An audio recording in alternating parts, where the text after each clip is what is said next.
So, hello everyone. Thank you very much for joining us today. My name is Dora. I'm one of the organizers of Qesher.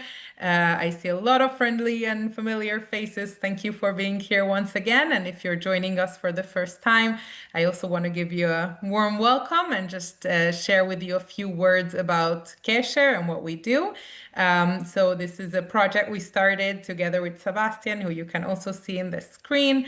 And our aim is to introduce Jewish life around the world through Zoom lectures. So a lot of times we travel to different cities and countries virtually and learn about history, culture, heritage, and Jewish life today. And as you all know, and we discussed already briefly previously, we also have a book club series, which provides a platform to introduce to you Jewish themed books or books that somehow touch upon the theme of Jewish life around the world. Today, we are very happy to welcome Lihi Lapid, who is going to be our author and speaker, and she's going to speak about her book on her own. I will just say a few words about her, but she will introduce herself more in detail. Lihi Lapid is an Israeli author and journalist known for her compelling portrayals of women's lives, motherhood, and social challenges. Beginning her career as a photojournalist, she later turned to writing to give voice to the nuanced experiences of modern women. Her debut novel, Secrets from Within, became a bestseller in Israel, followed by acclaimed works such as Woman of Valor and On Her Own, the latter exploring themes of immigration and identity. I'll let her speak more about her motivation and about herself and about the book. If there are any questions, please put them in the chat. We'll do a short interview with her after her brief presentation, and then after the interview, we'll also open it up for Q&A from the audience. So feel free to put your questions if you have any. And now I'll pass the word to Lihi to introduce to us a little bit to this book on her own. Hi, everyone. Wow, it's really, really exciting. The fact that you are from all over the world, kind of. And yes, so I'm here from Israel and talking to you. I hope it will be a quiet night because we woke up today 4:45 in the morning with a missile from Yemen, I think, or something like that. So, but basically we're kind of okay. So hi everyone, and I'm really happy. I want to say a few things about myself um, before I start for at this conversation. So I was a news photographer for many, many years. That was the thing I wanted to do. It was my whole being. I was a news photographer in the army. The Army of Israel, the IDF, has a newspaper, and I was a photographer there. Really combat, really cool.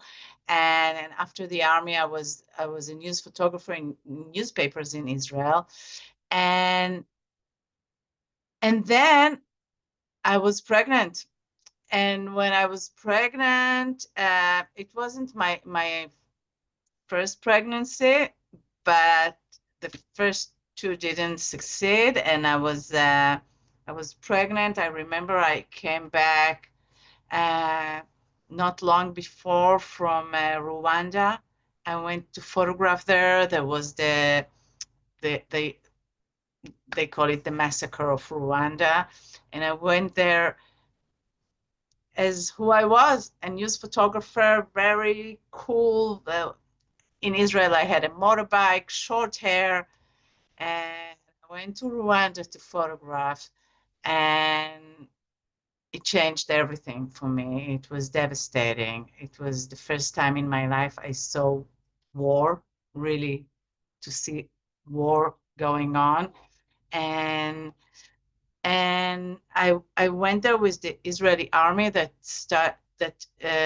brought in an airplane a hospital over there, and it was amazing to see after 4 or 5 hours there were two surgery rooms at the middle of nowhere.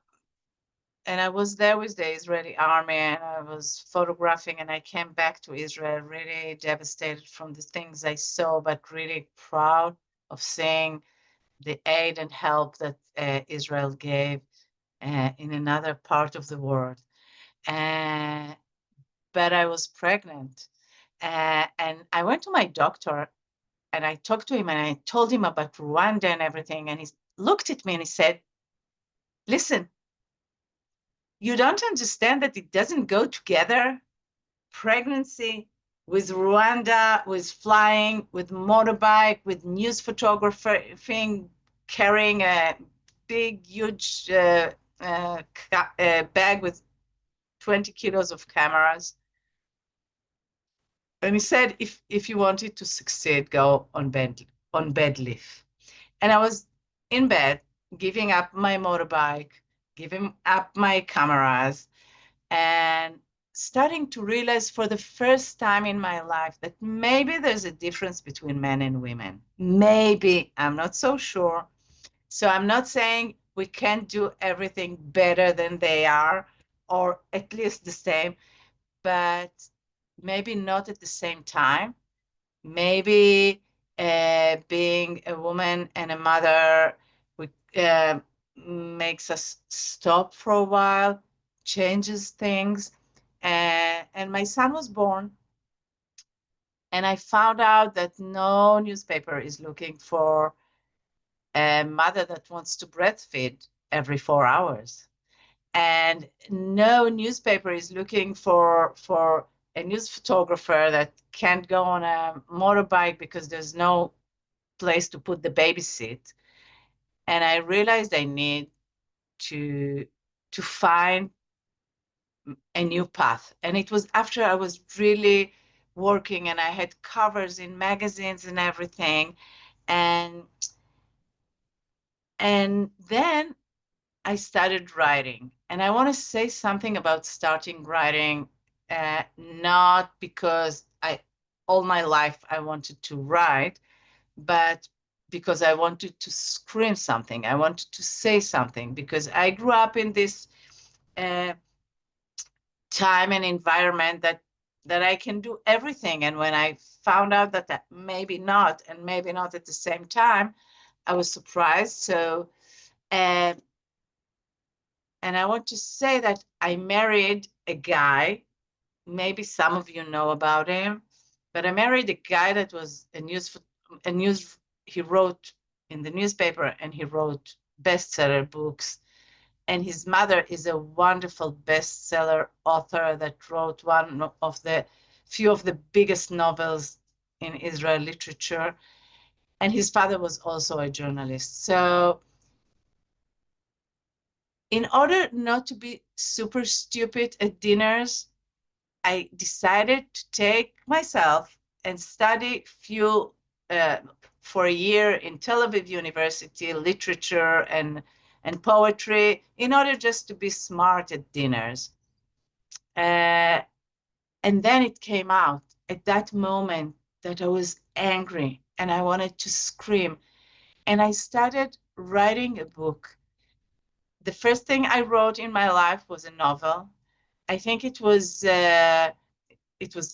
20 years ago, and I think it was the first time that someone wrote, especially in Hebrew, about the fact um, that we grew up understanding that we can do everything, and sometimes it's a little bit more difficult. The book was a success, and they offered me a column in the newspaper. I remember when they offered me this column in the newspaper, they said, okay, so we need this column for women, so we need a recipe. And I said, but I'm not cooking. I'm burning also salads. I don't need to write a recipe. And they looked at me and they said, but that's what we need. We need a woman column. We want a recipe. We want some tips for the housewife. And I remember myself driving back home saying, are you really going to do it? Writing recipes when you don't know how to cook. And then I said, they give you a page in the biggest newspaper in Israel. You'll take it, you'll learn how to cook, and you will write this column. Uh, I gathered my girlfriends, and each one of them taught me something to cook. I started like that, and I wrote this column for 15 years. And slowly, slowly, it was less recipes and more. It was about our lives and family. And I think besides politics, it was about everything else, about life itself, about a family. And after a few years that I wrote the column, I decided to write another book about motherhood. It's a book that called Woman of Valor. I remember while writing, I went to my mother-in-law because I felt that I'm writing something that is too, it's exposing myself too much. And I was afraid. And I went to her and I asked her a question, and she gave me the best advice ever for any one of you that wants to write. And my mother-in-law, her name is Shulamit Lapid. You can Google her books. And I looked at her and I said, Shula, when you write a book, do you write the whole truth? And she looked at me, this tough woman, and she gave me the best advice. She said, when you write a book, you write the whole truth, and then you erase a little bit. It sounds easy, but it's a very, very smart advice, because when we write, usually we think maybe we'll insult anyone, maybe someone will read it and think or know it's about him, and we censor ourselves before we even touch the paper. So I wrote from all my heart, and then I came to read it, and I realized that I need to erase a little bit. Erased a lot, but then I got to one paragraph that I realized that if I'm erasing it, it's not the truth anymore. And if I keep it, it's exposing too much. I decided not to publish the book, and it stayed for more than a year in the computer. And after a year, I realized I have to publish it. I want to read you a bit of this paragraph. I come to visit, I come to pick up my daughter from kindergarten, and the teacher says that something is wrong. She doesn't respond like all the other kids. I say we paid attention, and we already had an appointment with the ear doctor. While waiting for the ear doctor exam, we made a lot of noise surrounding her, and she didn't respond. And we shouted, and she didn't respond. And we started asking people if they know anything, and realized that maybe it's not just the ears. And at the night before the crucial exam, I prayed. I hugged my man and prayed, please give me a deaf child. Please. Because all other possibilities are much more frightening. I want to say that our daughter Yael, she's already 27 years old. She's not deaf. She's a young woman with autism. She doesn't speak. She has classic autism. And, um, and she took me to a different journey in life, really. It led me to be really activist in inclusion for people with disabilities. I want to say about this book that was published as Woman of Valor in Israel. It's going to be published in October in America, and I'm very, very proud and excited about it. Um, and it's a book that was a huge, huge, huge bestseller here, and it changed my life, and and it's really about motherhood, not just for special need, and about being a couple and having kids and this whole world that is surrounding you. And we are meeting now for my latest book that calls On Her Own in English and Zarot in Hebrew.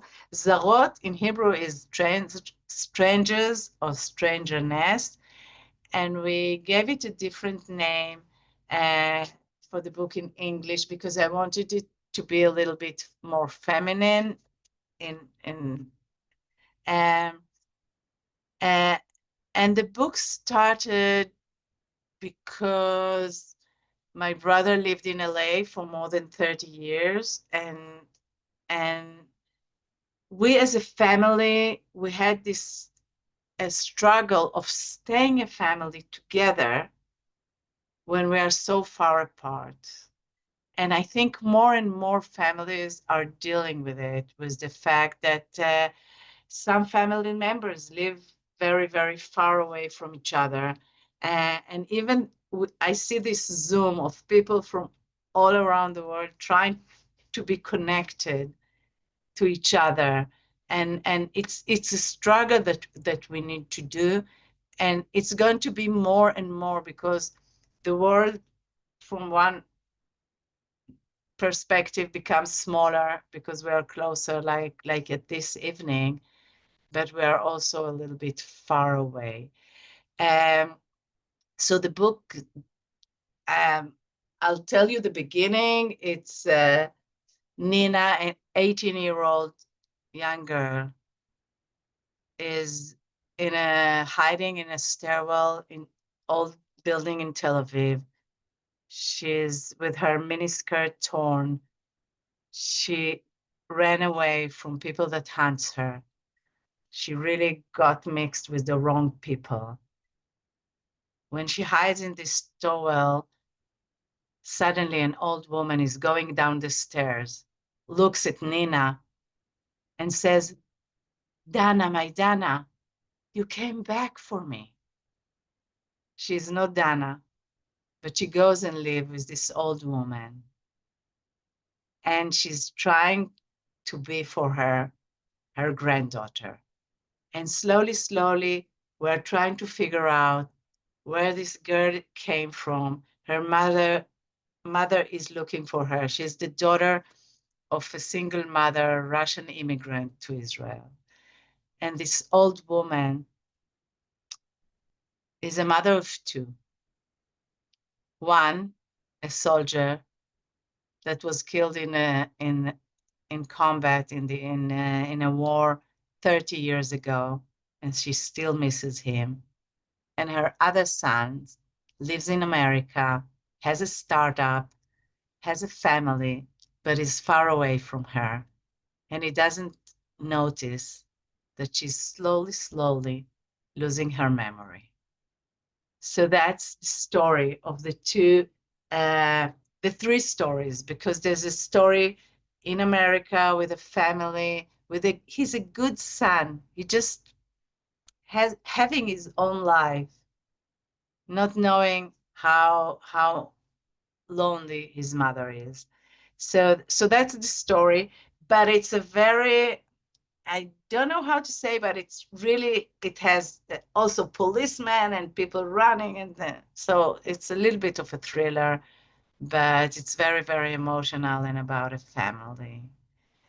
Uh, okay, so now we can have Q&A.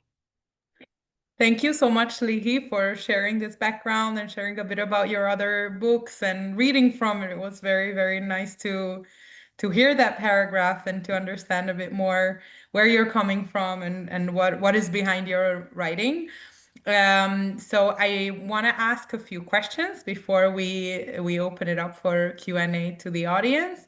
So one of the things that I really noticed in your book is how Israeli it is, and I think in Qesher we always touch up on Jewish identity and we learn about what is Jewish identity in the diaspora and how do different people feel in different places as Jews.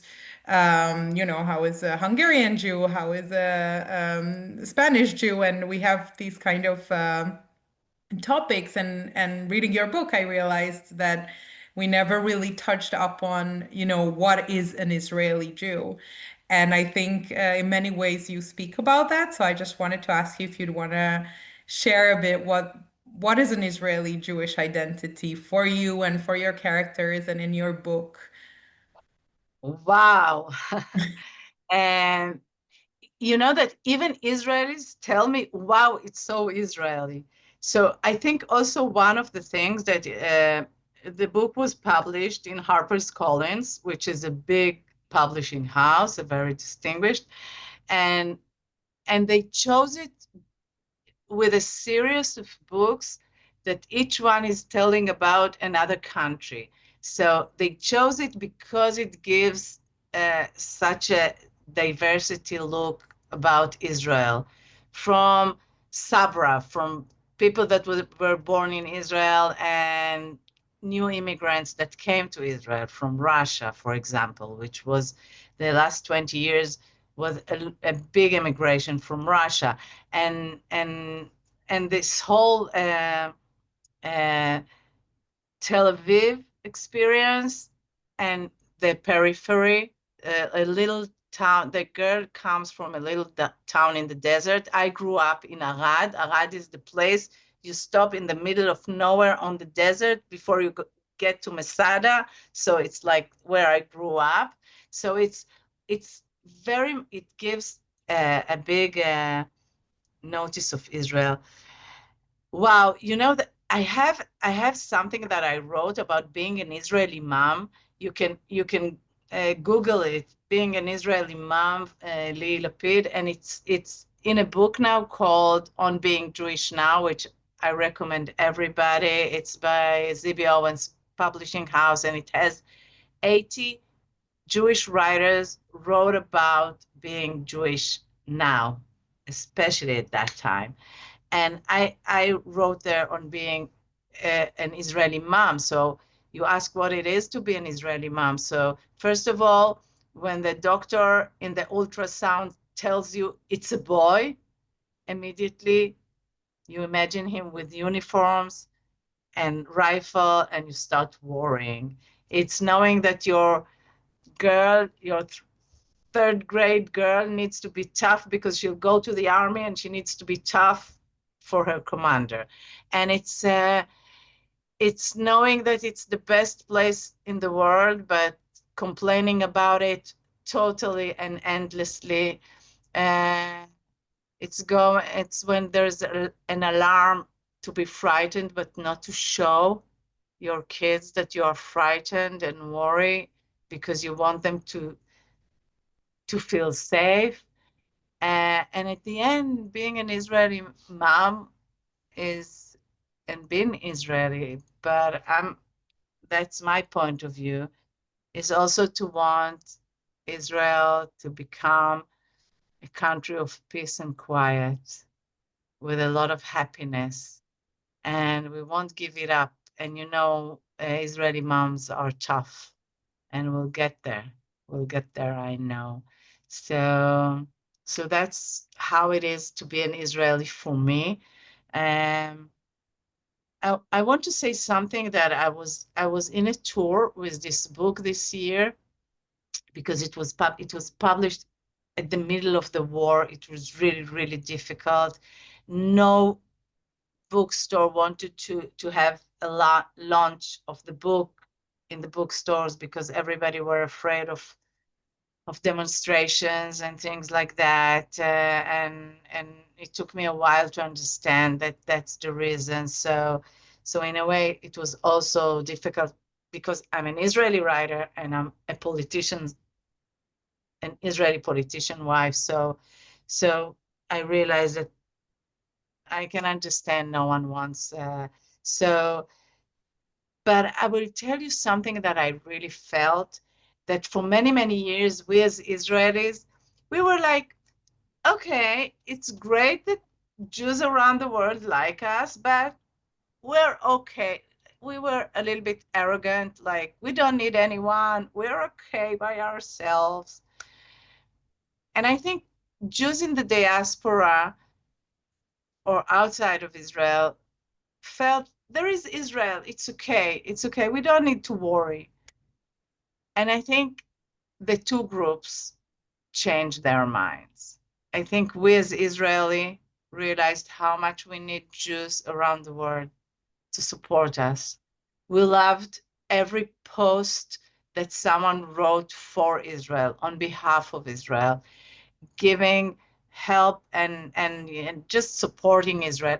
Anyone that came to Israel to be with us at that, especially at the first horrible year we had. Uh, so I think we as Israelis became a little bit less arrogant and more hugging Jews around the world and wanting this connection to be. And I also felt from Jews around the world that they feel differently about Israel.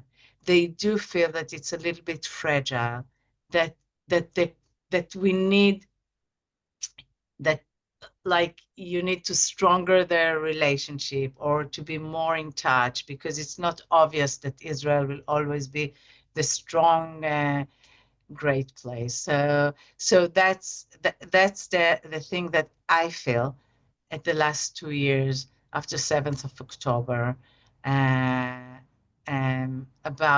about being Israeli and about the bonding and the connection for Israelis around the world. Thank you I so would much. say, thanks. I would say another thing. I think that in this book, the we hear about the soldier that died through his mother, okay? And I think something very interesting about it, because it gives the essence of what a soldier is for Israelis. For us, when you think about a soldier, you think about Rambo, okay? Like a combat fighter and everything. For us Israelis, a soldier is an 18-year-old boy that needed to go and defend his country, not because it was his dream come true, just because it's his obligation. And we're still already almost 2 years after, and we're having kids being killed almost every day defending Israel. And they are brave, and their families will never be the same, and their mothers will be grieving forever. So I think through this book you feel this notion. Thank you so much. I know it was a big question, and thank you for sharing your thoughts on it. I also noticed that, of course, as like diaspora Jews, like you were speaking about it, how Israel is kind of always there, and everyone has their own image of Israel. And in your book, there are certain storylines that are really not the nice Israel. I mean, some are very nice aspects of society and about peoplehood and humanity, and then you also find the really ugly, the good, the bad, and the ugly. And I was just wondering what motivated you to, I mean, obviously that's what creates the connection between the main characters, but you really show kind of the underbelly of society, and I was wondering about that. First of all, when I wrote the book, I didn't think about translating it. So I was like writing about Israel that I know. I'll say something. Usually, when you read outside of Israel stories about Israel or books, you read about Jerusalem. You read about, this. I'm writing and I'm living a different Israel. I live a Tel Avivian Israel. I live in neighborhoods that are, you go on the street and a lot of people now are in coffee places and bars and everywhere, and the beach is a very big thing. So, and I think Herzl said, he was the first one who said Israel will there will be a Jewish country when there will be a Jewish thief. So we have thieves, and we have a country like all the other countries, and we also have. Uh, you are right. There's a line in my book about men that are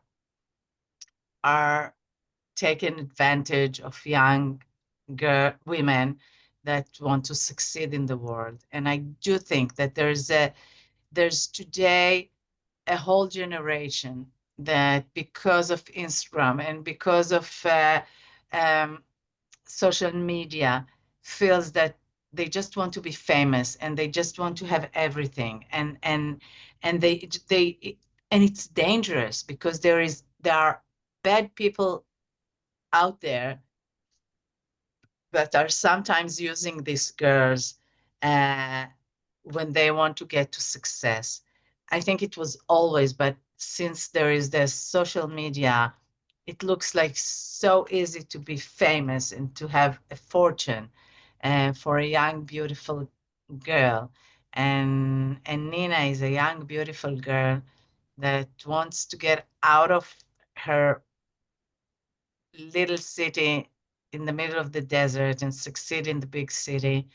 And there are bad men waiting for her there. So yes, it gives the sense of Israel that we don't see, not in the commercials, but it's also a very, I don't know, lots of love there is there, and lots of compassion, and and Yeah, also yeah. and So also that.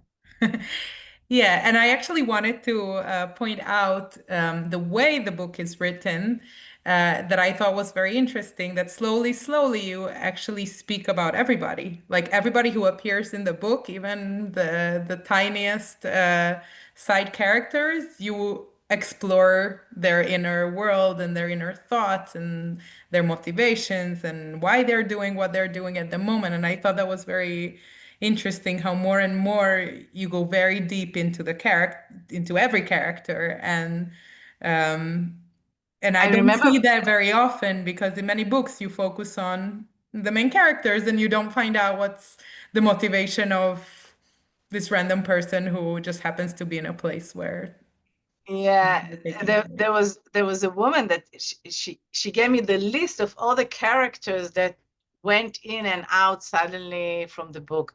Um, I think it's very, I took it, I think, from cinema, from the fact that if your main character is going to the grocery store and the grocery store man is having a fight with his wife at the same time, so you see it and it gives something about them and about the character, and then that's it. She doesn't go back to the grocery. So in a way, I took it from there, but I do think that all those characters are are giving something about Israel and about society and about life here. For example, she goes, this wonderful old woman, on the street, and she sees a soldier, and she thinks it's her son that died 30 years ago, and she calls his name, Uri, Uri, and he realizes it's she's calling him, and he comes to her and he tells her, I'm not Uri. And his girlfriend is saying, don't touch this woman, she's crazy, you don't see that she's crazy. And he says, and he looks at his girlfriend and says, I don't want to live with a woman that doesn't have any compassion. And he realized at that moment that he doesn't want to live with this girl. And that's it. We don't meet them again in the book, but it gives a little story about a good guy that when he sees an old woman confused and calling him, he stops and he asks her if he can escort her to her home. And he looks at his girlfriend and he realizes that he's he doesn't want a woman like that in his life. So So it's kind of characters like that, but I can't give it up. I can tell you that when we translated the book to English, we had a big discussion whether to keep them out. So I gave up two of them in a, in which was maybe too weird to have it in, but the rest stayed. And I'm sharing with all of you that we're doing a mini series here in Israel. We're shooting a mini series that came out from this book, and it's very heavy and very emotional and very tense. And suddenly, all those characters that we didn't know if they need to be there or not, suddenly they give a moment to breathe and to laugh and to love them. So yes, it's something that came out. I will tell you something about writing.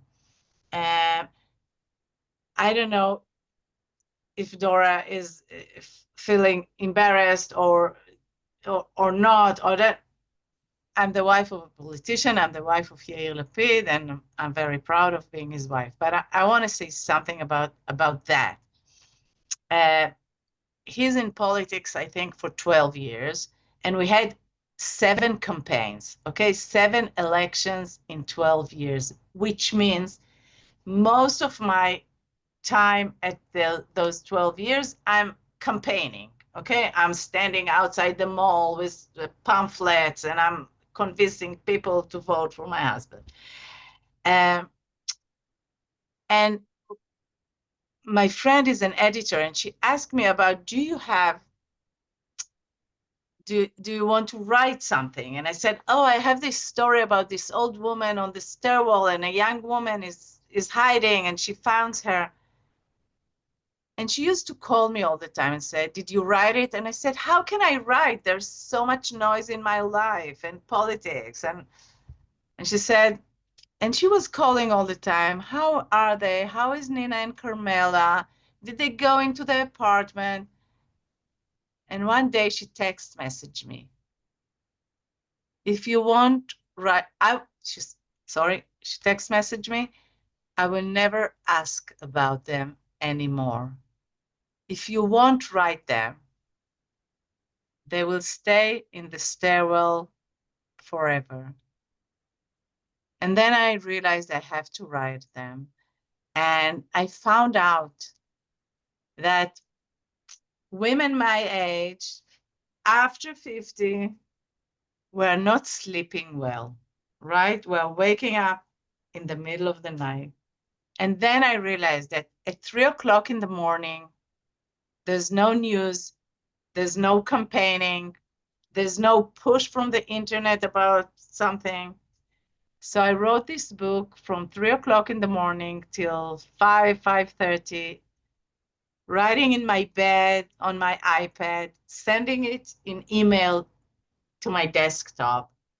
And in the morning, I took my coffee and I came and I met all those characters that appeared at the middle of the night to me. So that's what I think part of the fact that the book is so I don't know, stormy is because it was written in the middle of the night.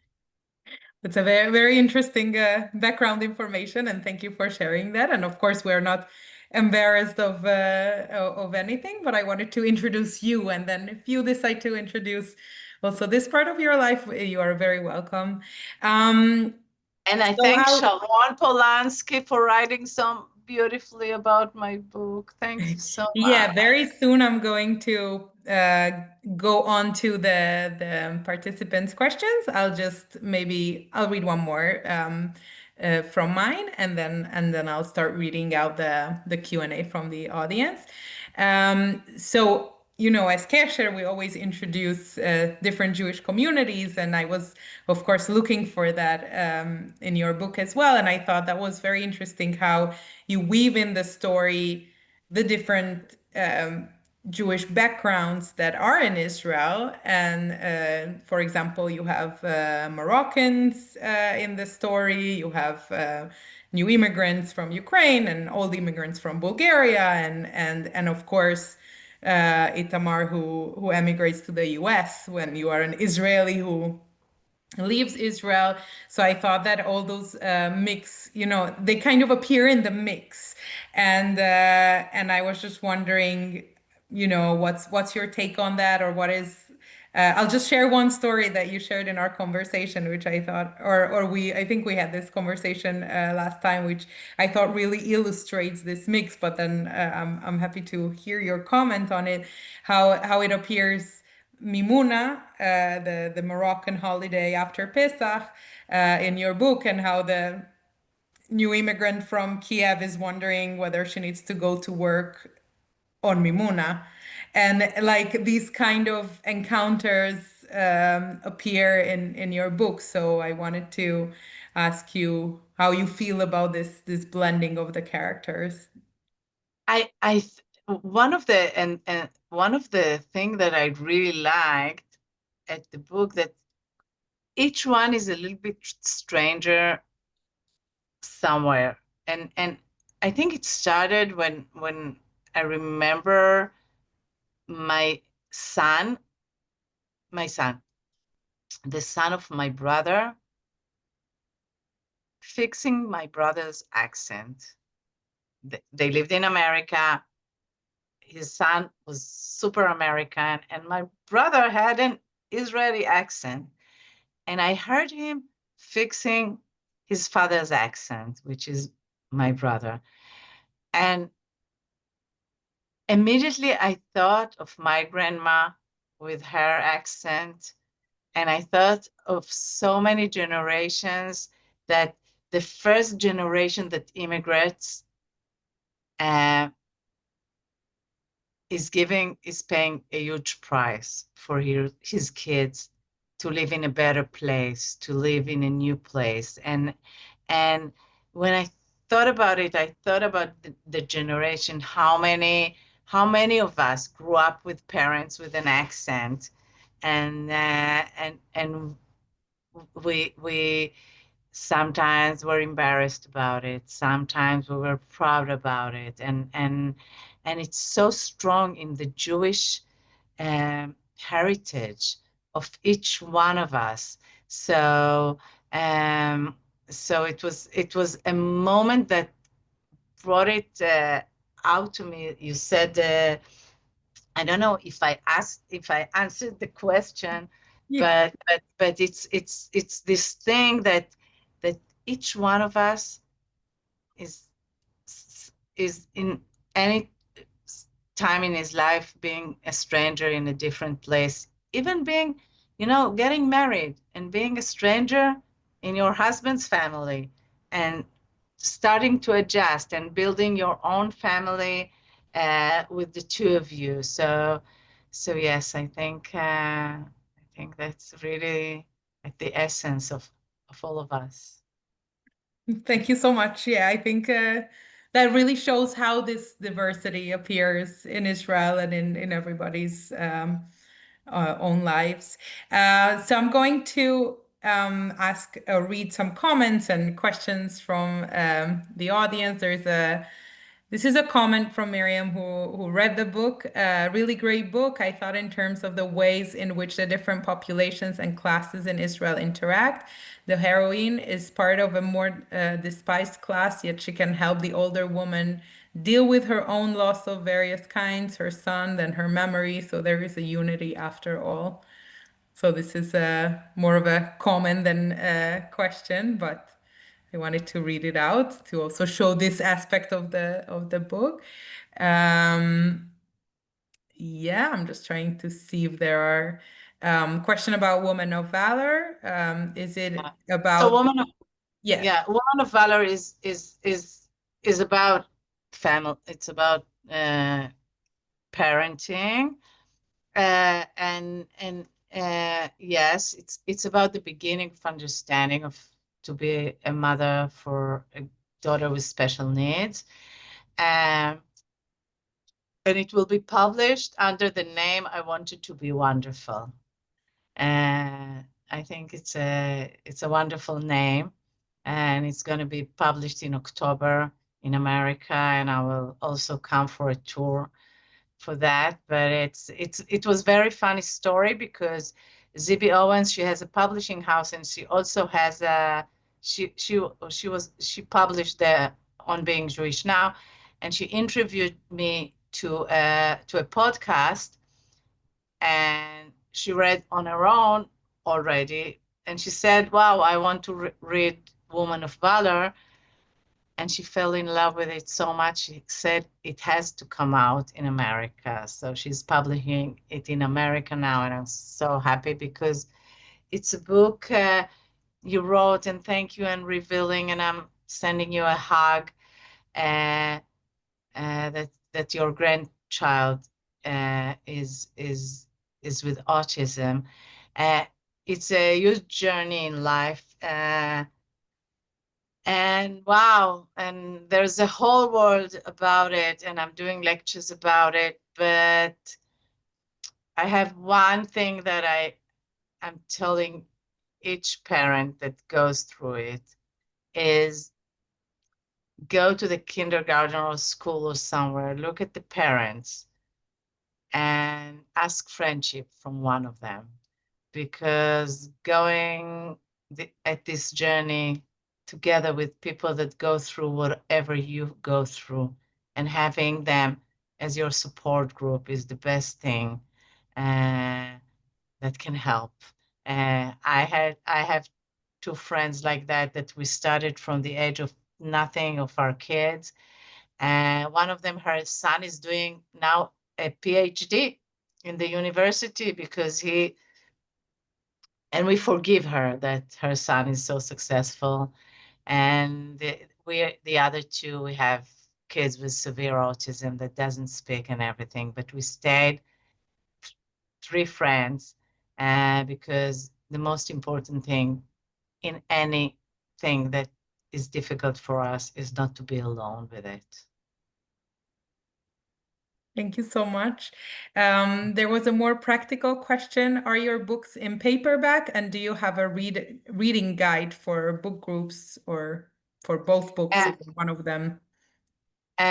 no, I don't know what a reading guide is, so you'll translate me and tell me what it means. But yes, On Her Own is in paper now, is soft cover now, and they are all they are both in also Kindle and also in audio. Um, so that's it. What did you say it is? The reading guide. I don't have a reading guide, but I do book clubs. And I have to say, because I'm super proud, I'm not a native English speaker. I won second place in Jewish Book Council for book clubs. So I'm very honored. Thank you, thank you. I love doing book clubs for groups that read the book, and so I did. Yeah. Great. So there is not, sorry if I misunderstood, but you don't Ah, have yet a so reading guide with I questions think for book I clubs think and I think they have. I think the Jewish Book Council did this for my book with questions and what to pay attention. I will find it, Dora, and I will send it to you so you can put it. Okay, Uh, wonderful. So we'll include it in the follow-up email. So there's a question about the English translation, who translated the book into English? And I also wanted to ask you, although you already touched on this topic, but how do you feel about the Hebrew version and how do you feel about the English version? And are they different, or how was the so translation made? I can say I loved it, the translation. I'll tell you something very, very funny or weird. HarperCollins were doing this contract with me, and it takes a while and then we signed the contract. And 3 days later, someone called me, "Hi, it's Sandra. I just finished translating your book." And I was like, You what? She said, yes, it took me like 4 months. I'm working on it and I have a few questions. So they asked her to translate before, so I didn't know. So it was finished. We had few things that we talked about. I thought it needs to be a torn mini skirt and a mini dress, and she said it needs to be a torn cocktail dress. And for me, cocktail sounded a little bit too fancy, and but it was.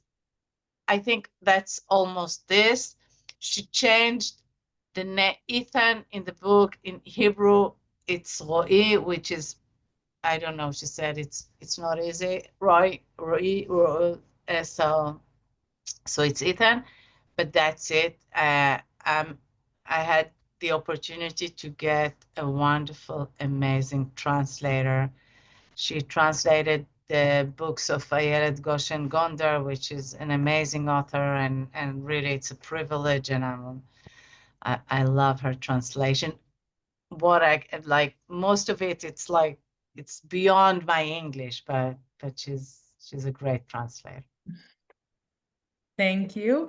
There is a comment question from Sharon, who read the book, and she says that it doesn't help me understand what familial responsibility is, and she shares how many different places her family lives in, and one child wants her to live closer, another one lives where she is now, how to navigate multiple hearts and responsibilities, which is also a big theme in your book. So if you want to comment on that. Wow, I think first of all, it's a big question. It's a big question. I think part of a huge part of because, like I told you, I have two kids. One, I will need to take care of her for the rest of her life, and the other one, I want him to take care of me. But can I tell him you can't go and try living somewhere else because you need to take care of me? I don't know if I'm allowed to. If I do feel that he feels the burden on his shoulder because he knows he needs to take care of me. That's it. And so it's a huge thing. So I wrote some of it about that. Um, I don't have an answer. I do think that we need. Uh, I'll tell you something, but it's like it's something that usually ends a conversation. But I finished writing the book. It was published in Israel, and it was a big success. Uh, but my brother was very dyslexic, so he didn't read. So I started like, I don't know how much he read. His wife read it. I was like, and I said, we will have time to talk about it. Um, just very close to the publishing of the book, he was diagnosed with cancer. I went and I was with him few times in the hospital, but it was very, very short.